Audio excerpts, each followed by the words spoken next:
Is the recent weakness in equities because of a projected delay in U.S. rate cuts, or is it a concern that we're seeing a resurgence of inflation, or both?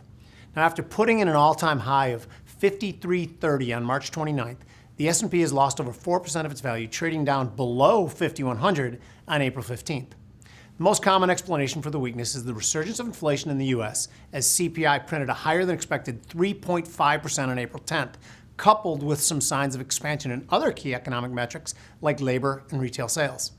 Now, it still may seem paradoxical to some that good economic data may bring about equity weakness, but the market still seems conditioned to believe that economic strength may bring about higher interest rates, which has historically been a headwind for equities.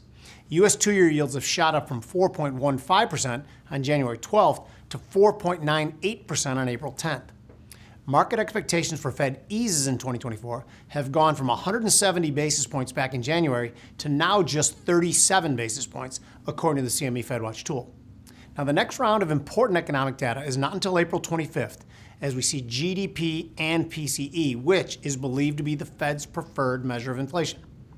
Now, if a trader believes the S&P could continue lower from here, they could sell the June micro E-mini S&P 500 futures contract at 50.95 and target a move to the February lows at 49.35.